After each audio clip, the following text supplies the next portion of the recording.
नमस्कार, स्वागत है आपका हमारे YouTube चैनल मार्क्स वाला सर पे। आज की वीडियो में हम देखेंगे क्लास 10 जो सामाजिक विज्ञान है उसमें जो इतिहास है उसका चैप्टर नंबर 3।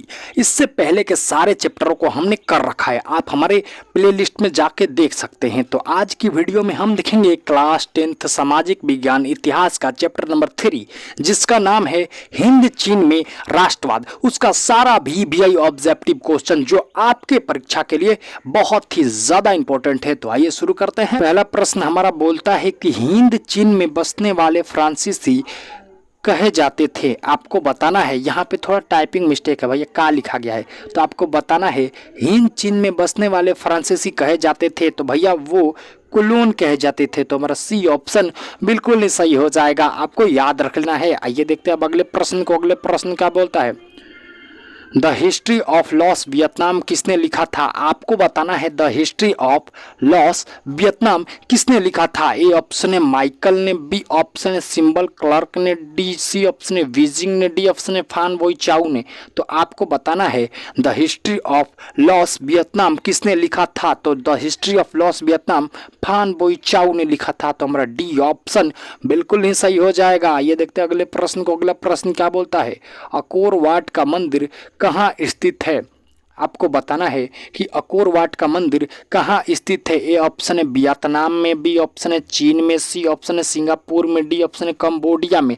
तो आपको बताना है कि अकोर वाट का मंदिर कहाँ स्थित है। तो अकोर वाट का मंदिर भैया कंबोडिया में स्थित है। तो हमारा डी ऑप्शन बिल्कुल ही सही हो जाएगा। आइए देखते हैं अगले प्रश्न को। अगला प्रश्न क्या बोलता है, हुआ आंदोलन किस प्रकृति का था। आपको बताना है कि हुआ आंदोलन किस प्रकृति का था। ए ऑप्शन है धार्मिक, बी ऑप्शन है क्रांतिकारी धार्मिक, सी ऑप्शन है क्रांतिकारी और डी ऑप्शन है इनमें से कोई नहीं। तो आपको बताना है हुआ आंदोलन किस प्रकृति का था। तो हुआ आंदोलन क्रांतिकारी धार्मिक प्रकृति का था। तो हमारा बी ऑप्शन बिल्कुल सही हो जाएगा। ये देखते हैं अगले प्रश्न को। अगला प्रश्न क्या बोलता है, जेनेवा समझौता कब हुआ था। आपको बताना है कि जेनेवा समझौता कब हुआ था। ए ऑप्शन है 1952, बी ऑप्शन है 1953, सी ऑप्शन है 1954, डी ऑप्शन है 1955 में।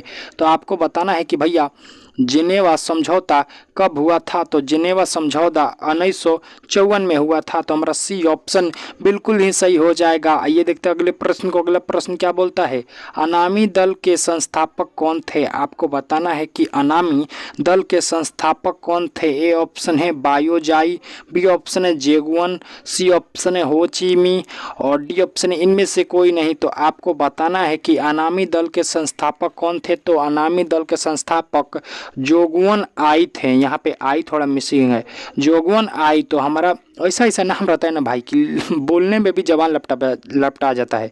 तो जोगुअन आई। तो हमारा बी ऑप्शन बिल्कुल ही सही हो जाएगा, आपको याद रख लेना है अच्छे तरीके से। तो आइए देखते हैं अगले प्रश्न को। अगला प्रश्न क्या बोलता है, पुर्तगालियों ने अपना केंद्र कहाँ बनाया। आपको बताना है कि पुर्तगालियों ने अपना केंद्र कहाँ बनाया। ए ऑप्शन है फ्रांस में, बी ऑप्शन है तोकिंग में, सी ऑप्शन है वियतनाम में, डी ऑप्शन है मलक्का में। तो आपको बताना है पुर्तगालियों ने अपना केंद्र कहाँ बनाया। तो पुर्तगालियों ने अपना केंद्र मलक्का में बनाया। तो हमारा डी ऑप्शन बिल्कुल ही सही हो जाएगा। ये देखते हैं अगले प्रश्न को। अगला प्रश्न क्या बोलता है, हो ची मी का शाब्दिक अर्थ है। आपको बताना है कि हो ची मी का शाब्दिक अर्थ क्या होता है। ए ऑप्शन है सुधारक, बी ऑप्शन है अशांति, सी ऑप्शन है पथ प्रदर्शक, डी ऑप्शन है इनमें से कोई नहीं। तो आपको बताना है हो ची मी का शाब्दिक अर्थ है। तो हो ची मी का शाब्दिक अर्थ पथ प्रदर्शक है। तो हमारा सी ऑप्शन बिल्कुल सही हो जाएगा। आइए देखते हैं अगले प्रश्न को। अगला प्रश्न क्या बोलता है, अकोर वाट के मंदिर का निर्माण किसने करवाया था। आपको बताना है जो अकोर वाट का मंदिर था ना कंबोडिया में, उसका निर्माण किसने करवाया था। ए ऑप्शन है श्रीमार ने, बी ऑप्शन है चंद्रगुप्त ने, सी ऑप्शन है सूर्य वर्मा द्वितीय ने और डी ऑप्शन है इनमें से कोई नहीं। तो आपको बताना है कि अकोर वाट का मंदिर का निर्माण किसने करवाया था। तो अकोर वाट के मंदिर का निर्माण सूर्य वर्मा द्वितीय ने करवाया था। तो हमारा सी ऑप्शन बिल्कुल ही सही हो जाएगा, आपको याद रखना है, बहुत ही ज़्यादा इंपॉर्टेंट है। तो आइए देखते हैं अगले प्रश्न को। अगला प्रश्न क्या बोलता है, संयुक्त वियतनाम का गठन किस वर्ष हुआ। आपको बताना है कि संयुक्त वियतनाम का गठन किस वर्ष हुआ। ए ऑप्शन है 1960 में, बी ऑप्शन है 1965 में, सी ऑप्शन है 1966 में, डी ऑप्शन है 1975 में। तो आपको बताना है संयुक्त वियतनाम का गठन किस वर्ष हुआ। तो संयुक्त वियतनाम का गठन 1975 में हुआ। तो हमारा डी ऑप्शन बिल्कुल ही सही हो जाएगा, आपको याद रख लेना है। आइए देखते हैं अगले प्रश्न को। अगला प्रश्न क्या बोलता है, हिंद चीन में कौन सा देश नहीं आता है। आप हिंद चीन से समझ रहे होंगे कि हिंद माने हिंदुस्तान और चीन चीन से चाइना, तो ऐसा नहीं है भैया। हिंद चीन में चाइना नहीं आता है, ना हिंदुस्तान नहीं आता है। तो देखिए आपको से पूछ रहा है कि हिंद चीन में कौन सा देश नहीं आता है। तो ए ऑप्शन है लाओस, बी ऑप्शन है वियतनाम, सी ऑप्शन है चीन, डी ऑप्शन है कंबोडिया। तो भैया हिंद चीन में लाओस भी आता है, वियतनाम भी आता है, कंबोडिया भी आता है, लेकिन चाइना नहीं आता है। तो हमारा सही ऑप्शन हो जाएगा चीन।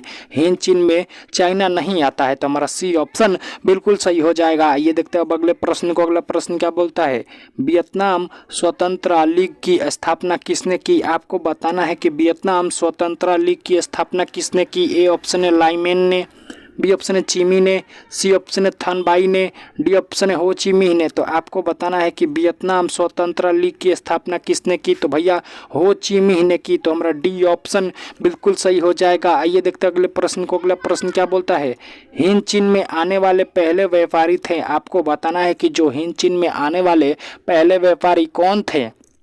तो ए ऑप्शन है चीनी, बी ऑप्शन है भारतीय, सी ऑप्शन है पुर्तगाली, डी ऑप्शन है अमेरिकी। तो आपको बताना है कि हिंद चीन में आने वाले पहले व्यापारी थे।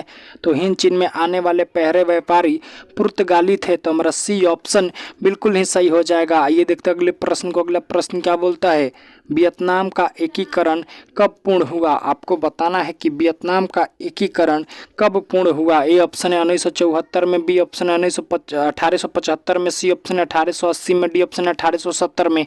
तो आपको बताना है वियतनाम का एकीकरण कब पूर्ण हुआ। तो वियतनाम का एकीकरण 1875 में पूर्ण हुआ। तो हमारा बी ऑप्शन बिल्कुल सही हो जाएगा, आपको याद रख लेना है, बहुत ही ज़्यादा इंपॉर्टेंट है आपके परीक्षा के लिए। आइए देखते हैं अब अगले प्रश्न को। अगला प्रश्न क्या बोलता है, जापान ने हिंद चीन पर कब अधिकार जमा लिया। आपको बताना है कि जापान ने हिंद चीन पर कब अधिकार जमा लिया। ए ऑप्शन है 1955 में, बी ऑप्शन है 1965 में, सी ऑप्शन है 1960 में, डी ऑप्शन है 1940 में। तो आपको बताना है जापान ने हिंद चीन पर कब अधिकार जमा लिया। तो जापान ने हिंद चीन पर 1940 में अधिकार जमा लिया। तो हमारा डी ऑप्शन बिल्कुल सही हो जाएगा। आइए देखते हैं अब अगले प्रश्न को। अगला प्रश्न क्या बोलता है, स्कॉलर्स विद्रोह कब हुआ। आपको बताना है कि स्कॉलर्स विद्रोह कब हुआ। ए ऑप्शन है 1855 में, बी ऑप्शन है भैया 1865 में, सी ऑप्शन है 1868 में, डी ऑप्शन है 1840 में। तो आपको बताना है कि स्कॉलर्स विद्रोह कब हुआ। तो स्कॉलर्स विद्रोह 1868 में हुआ। तो हमारा सी ऑप्शन बिल्कुल सही हो जाएगा। आइए देखते हैं अगले प्रश्न को। अगला प्रश्न क्या बोलता है, वियतनाम लोकतांत्रिक गणराज्य की स्थापना किस वर्ष हुई।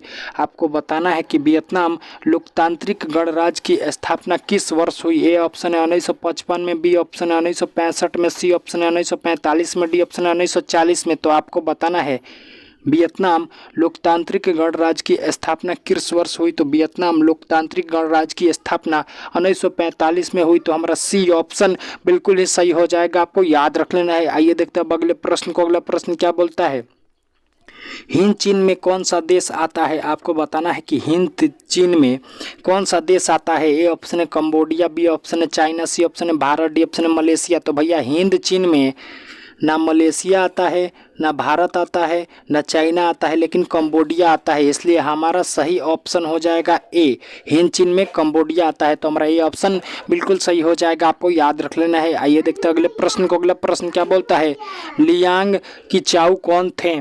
आपको बताना है कि लियांग किचाऊ कौन थे। ए ऑप्शन है आम नागरिक, बी ऑप्शन है चीनी सुधारक, सी ऑप्शन है भारतीय सुधारक, डी ऑप्शन है मलेशियन सुधारक। तो आपको बताना है कि लियांग किचाऊ कौन थे। तो लियांग किचाऊ एक चीनी सुधारक थे। तो हमारा बी ऑप्शन बिल्कुल सही हो जाएगा। आइए देखते हैं अगले प्रश्न को। अगला प्रश्न क्या बोलता है, फ्रेंच इंडो चीन की स्थापना किसने की। तो आपको बताना है कि फ्रेंच इंडो चीन की स्थापना किस वर्ष हुई। भैया सॉरी, किस वर्ष हुई। तो ए ऑप्शन है 1880 में, बी ऑप्शन है 1865 में, सी ऑप्शन है 1887 में, डी ऑप्शन है 1888 में। तो आपको बताना है कि फ्रेंच इंडो चीन की स्थापना किस वर्ष हुई। तो फ्रेंच इंडो चीन की स्थापना 1887 में हुई। तो हमारा सी ऑप्शन बिल्कुल ही सही हो जाएगा। इसी के साथ इस चैप्टर का सारा VVI ऑब्जेक्टिव क्वेश्चन होता है समाप्त। तो अगर आपको अच्छा लगा हो तो हमारे चैनल को सब्सक्राइब करें और इसका फ्री PDF चाहते हैं तो ज्वाइन करें हमारा टेलीग्राम चैनल मार्क्स वाला सर।